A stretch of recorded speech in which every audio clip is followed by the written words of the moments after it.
So hey guys, welcome back to my another blog.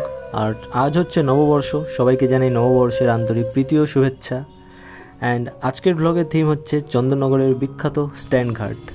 হ্যাঁ, আমি সেই জগদ্ধাত্রী পুজোয় গিয়েছিলাম ওই চন্দননগর ঘুরতে, অ্যান্ড এই স্ট্যান্ড ঘাটটাও ঘুরেছিলাম, কিন্তু ব্লগটা পোস্ট করা হয়নি, তো আজ করছি। So let's go. তো রাইট নাও চন্দননগরের ফেমাস প্লেস যেখানে সবাই বসে আড্ডা দেয়, সুন্দর জায়গা, সেটা হচ্ছে চন্দননগর স্ট্যান্ড ঘাট। তো একদম ওর কাছেই চলে এসেছি, তো দেখাচ্ছি তোমাদেরও। তো প্রথমে একটু ছোট্ট করে চন্দননগরের ইতিহাসটা বলে নিই। এখানে হুগলি নদীর তীরের আকার কিছুটা অর্ধচন্দ্রাকৃতি হওয়ার জন্য মূলত এর নাম হয় চন্দননগর। আবার অনেকে বলে থাকেন যে পূর্বে এটি নাকি ছিল চন্দন কাঠের বিখ্যাত বাণিজ্য কেন্দ্র, তার নাম অনুসারেই এই জায়গার নাম হয় চন্দননগর। আবার এটাও শোনা যায় যে এখানে চণ্ডী দেবীর মন্দির থাকার জন্য এই জায়গার নাম হয়েছিল চন্দননগর। তবে নামকরণের বিভিন্ন মতামত থাকলেও ফরাসি উপনিবেশ হিসেবে চন্দননগর বেশ বিখ্যাত। 1673 সালে এটি একটি ফরাসি উপনিবেশ হিসেবে প্রতিষ্ঠিত হলেও 1688 সালে ফরাসিরা এখানে স্থায়ীভাবে বসতি স্থাপন করে। 1730 সালে জোসেফ ডুপ্লেক্স এই শহরের গভর্নর হিসেবে নিযুক্ত হন। ভারতের স্বাধীনতা অর্জনের পর 1950 সালে গণভোটের পর ফরাসি শাসন মুক্ত হয় এই চন্দননগর শহর, এবং পরে 1954 সালে পশ্চিমবঙ্গ রাজ্যের অন্তর্ভুক্ত হয়। তো সংক্ষেপে ছোট্ট করে একটু চন্দননগরের ইতিহাসটা বলে নিলাম, এবার আমার সাথে তোমরা একটু এক্সপ্লোর করে নাও।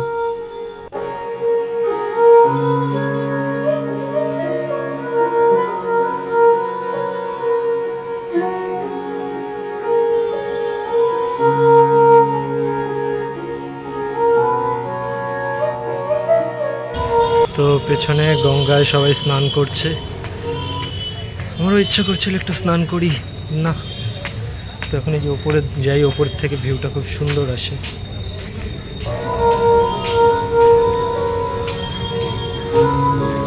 দারুণ জায়গা।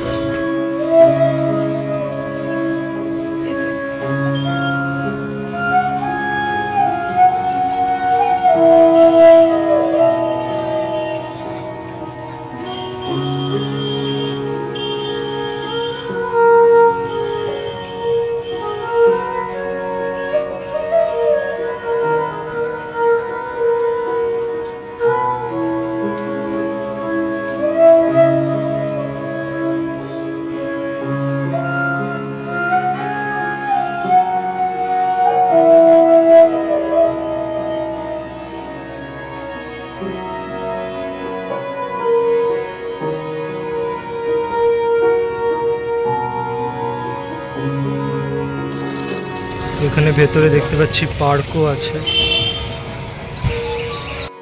তো গঙ্গার ওখান থেকে এসে এই রাস্তাটা হাঁটছি, রাস্তাটা অনেকটা ওয়াইড, এই মেইন রোডের পাশে। গঙ্গার পাশে কি সুন্দর হাওয়া বইছিল। এখন একটু পার্কের ভেতরটায় যাই।